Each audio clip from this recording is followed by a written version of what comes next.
Hello दोस्तों, आज हम जिस कहानी के बारे में सुनाने जा रही है वो है जादुई आम का शरबत। तो चलिए दोस्तों शुरू करते हैं। बहुत समय पहले की बात है। एक गांव में सारा नाम की एक लड़की रहती थी। सारा के माता पिता नहीं थे, वो एक अनाथ थी। वो पढ़ाई में बहुत अच्छी थी। वो हमेशा ही कॉलेज में फर्स्ट आती थी। उस कॉलेज में बहुत सारे अमीर लोगों की बच्चों भी पढ़ाई करती थी। वो सारे अमीर लोगों के बच्चे सारा से बहुत जलती थी, क्योंकि सारा के माता पिता नहीं थे। वो अपने घर जाकर सारा काम भी करती थी, फिर भी कितनी अच्छी पढ़ाई करती थी। ये देखकर वो सारे लोग सारा से बहुत जलती थी। ये गरीब की बच्ची पता नहीं है इसके पास कौन सा जादू है जो हमेशा क्लास में फर्स्ट आती है। मेरे पापा के पास इतने पैसे हैं, मुझे कोई काम भी नहीं करना पड़ता है। मैं हमेशा पढ़ाई कर सकती हूँ,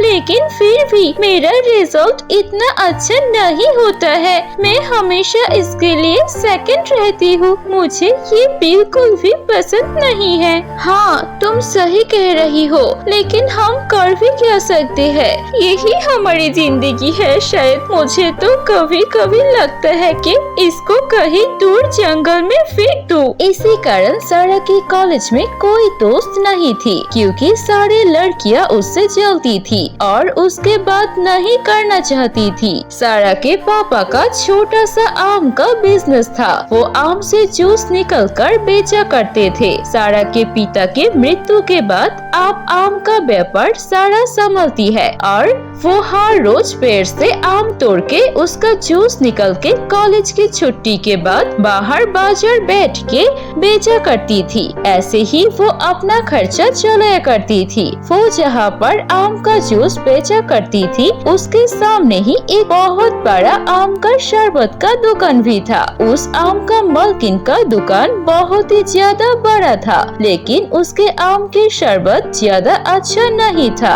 और वो बहुत ही महंगे में शरबत बेचा करती थी। दूसरी तरफ सारा अपने आम का शरबत खुद बनाती थी और वो बहुत ही ज्यादा टेस्टी होता था और वो उस मालकिन से आम का जूस सस्ते में बेचते थे। इसलिए लोग कम दाम में अच्छे जूस खरीदने के लिए सारा के पास ही आ जाती थी। सारा का व्यवहार भी अपने कस्टमर की तरफ बहुत अच्छी थी, इसलिए जब भी वो आम का जूस लेकर आती थी तो कुछ ही समय में उसके सारे आम की जूस बिक जाती थी। ये देखकर वो आम की दुकान की मालिक सारा से बहुत जलती थी और नफरत करती थी। एक दिन उसने सारा को बुलाकर बोलता है, देखो सारा, तुम्हारा ये जो छोटा सा आम का दुकान है, इसे तुम्हें कितना ही पैसा मिलता है? हाँ, तुम मेरे साथ आ जाओ, मेरे आम के दुकान के लिए काम करो, मैं तुम्हें अच्छा तनख्वाह दूंगी। मुझे करना क्या पड़ेगा? तुम्हें बस मेरा आम का शरबत के बोतल को गांव में जाकर बेचना होगा।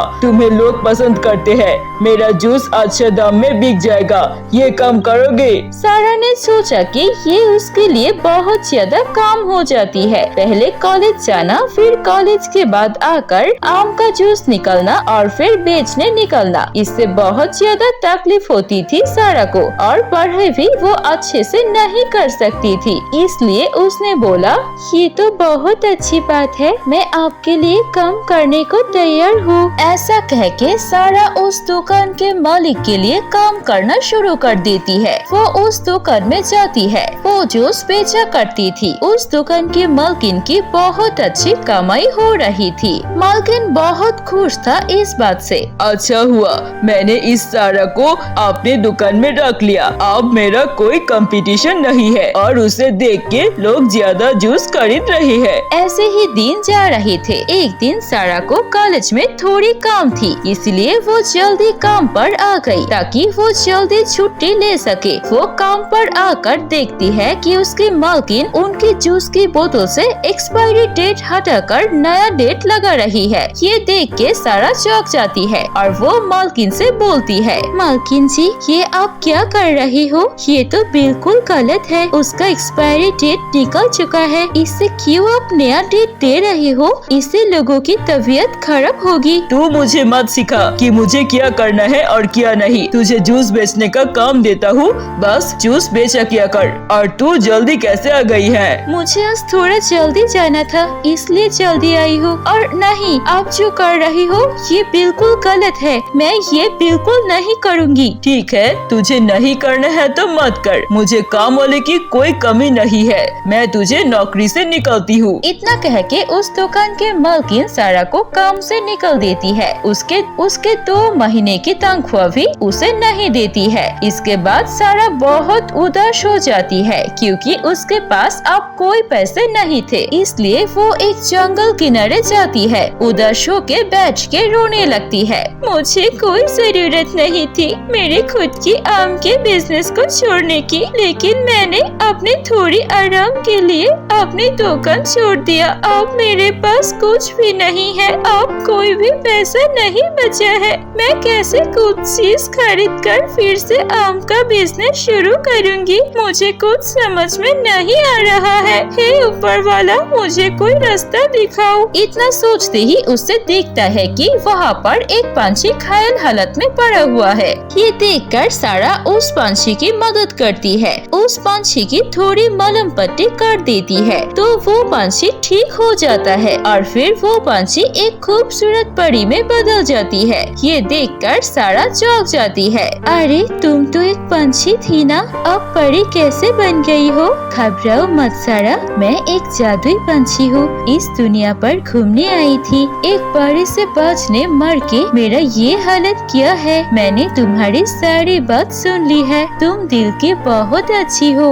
इसलिए तुमने मेरी मदद की। अब मैं तुम्हारी मदद करना चाहती हूँ। इतना कह के वो परी अपने जादू से एक बाल्टी प्रकट करती है और वो बोलती है, सारा ये है एक बाल्टी, इस बाल्टी के अंदर तुम्हें जादुई आम का शरबत मिलेगा। ये आम का शरबत कभी भी खत्म नहीं होगा। तुम ये जूस बेचकर अपनी परेशानी खत्म कर सकती हो। और हाँ, ये शरबत बहुत ज्यादा टेस्टी है, जो भी खाएगा वो बार बार खाना चाहेगा। तुम्हारा बिजनेस बहुत अच्छा जाएगा। सारा वो जादुई आम का जूस पाके बहुत खुश होती है। आपका बहुत बहुत धन्यवाद परी, मुझे आपका ये एहसान जिंदगी भर याद रहेगा। उसके बाद परी वहाँ से गायब हो जाती है। सारा वो जादुई आम का शरबत लेकर घर आ जाती है और उसे निकल के बाजार में बेचने जाती है। कुछ ही पल में उसकी सारी शरबत बिक जाती है और ये वाली शरबत पहले वाली शरबत से भी ज्यादा टेस्टी होती है।